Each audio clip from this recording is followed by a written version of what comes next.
What if I told you that one of the most brilliant minds of the Islamic Golden Age, a philosopher who lived nearly 1,000 years ago, holds the key to understanding our modern economic crises? Forget Wall Street gurus and Nobel laureates for a moment. We're diving deep into the world of Abu Hamid Al-Ghazali, a scholar whose ideas about money, morality, and society are more relevant today than ever before. How could a medieval thinker's insights possibly explain the financial meltdowns and moral dilemmas of the 21st century? Stick around, because the answer will change the way you see money forever. Al-Ghazali wasn't just a theologian, he was a polymath, a master of philosophy, law, and mysticism. And when he turned his powerful intellect to the subject of economics, he saw something most people miss. For him, money wasn't just gold and silver coins. It was a mirror reflecting the very soul of a society. He argued that money is a divine gift, a tool given to humanity not just for trade, but to facilitate cooperation and build trust. Think about it. Every time you use money, you're participating in a massive, unspoken agreement. You trust that the piece of paper in your hand or the number on your screen has value because everyone else agrees it does. This shared trust, Al-Ghazali said, is the foundation of a healthy community. Money is the language we use to cooperate. But like any powerful tool, it could be corrupted. Al-Ghazali saw two major threats to this delicate system: hoarding and usury, or interest. Hoarding, he argued, is like imprisoning money. It takes this vital tool of cooperation out of circulation, preventing it from doing its job. It's a selfish act that cripples the community's ability to function. It's like a farmer hoarding all the seeds instead of planting them. The whole village starves. He believed that money should flow like blood through the veins of a society, nourishing every part of it.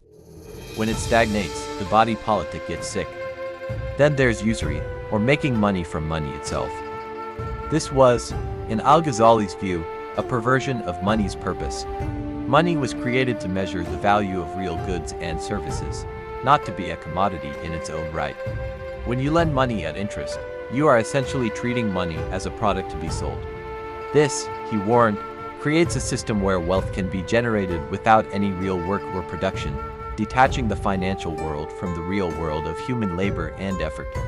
It encourages a mindset of passive accumulation rather than active contribution.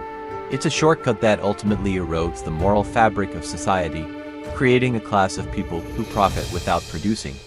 Does that sound familiar?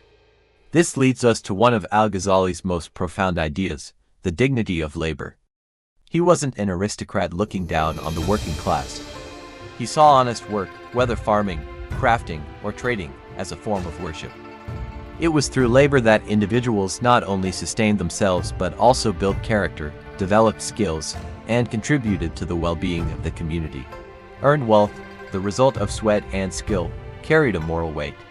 It was a testament to a person's diligence and their service to others. Unearned wealth, on the other hand, was corrosive.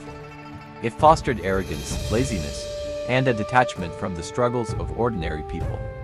He believed that a society that honors work will flourish, while a society that idolizes effortless riches is destined for decay.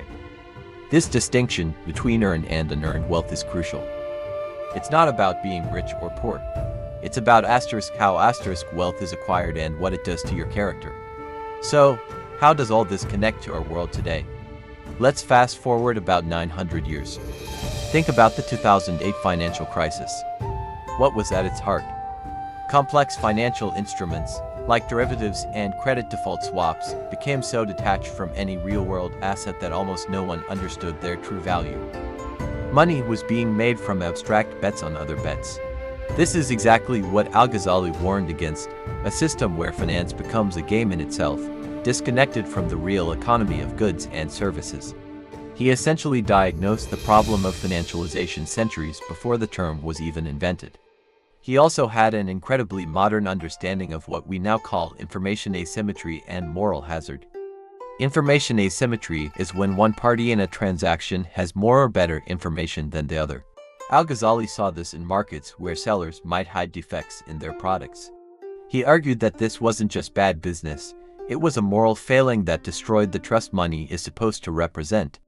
When a banker sells a financial product they know is toxic to an unsuspecting client, That's a modern-day example of the same ethical breach.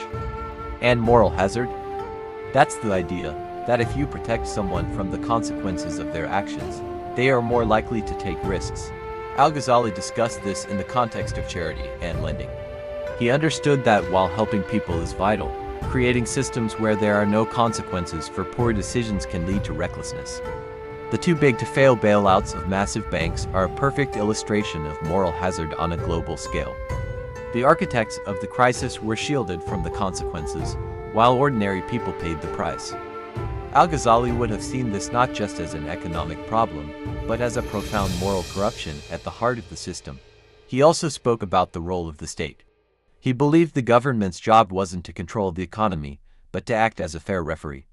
Its primary duty was to ensure the stability and integrity of the currency, to enforce contracts justly, and to prevent fraudulent practices. The state was the guardian of the trust that underpins the entire economic system. When the government fails in this duty, or worse, becomes complicit in the corruption, the entire social contract begins to unravel. We see this today in the debates about regulation, corporate lobbying, and the revolving door between government and high finance. Al-Ghazali's critique goes even deeper, touching on consumerism itself. He saw the endless pursuit of luxury and material possessions as a spiritual sickness. It distracts us from our true purpose and enslaves us to our desires. He advocated for a life of moderation, where needs are met but wants are kept in check. In our age of hyper-consumerism, where we are constantly bombarded with ads telling us that happiness is just one more purchase away, Al-Ghazali's call for moderation feels like a radical act of rebellion. He asks us to consider, are our possessions serving us, or are we serving them? So, what is the enduring legacy of this incredible thinker? Al-Ghazali's message is that economics can never be separated from ethics. They are two sides of the same coin. A financial system without a moral compass is a ticking time bomb, destined to create inequality, instability, and social decay. He reminds us that money is not the goal, it is a tool. Its true purpose is to foster human connection, cooperation, and a just society where everyone has the opportunity to contribute and flourish through dignified labor. His wisdom forces us to look in the mirror. When we see rising inequality, systemic corruption, and a culture that often values quick profits over hard work, we are seeing the symptoms of the moral sickness Al-Ghazali warned us about 1,000 years ago. He wasn't a socialist or a capitalist, he was a moralist who understood the human heart. He knew that any system built on greed and a lack of trust is ultimately unsustainable. The solutions he proposed aren't about complex regulations or new economic models. They are simpler and far more profound. They are about restoring trust, honoring work, practicing moderation, and holding ourselves and our leaders to a higher ethical standard. It's about remembering that behind every transaction, every number on a screen, there are human beings. This brings us to a final, thought-provoking question. Al-Ghazali saw money as a mirror for society's soul. If we look at our global financial system today, its priorities, its winners, and its losers, what does it reflect about us? What is the character of our society? Ponder that for a moment. Thanks so much for joining me on this journey back in time. If you found these ideas as fascinating as I do, make sure to like, subscribe, and hit that bell so you don't miss our next exploration into the minds that shaped our world. See you next time.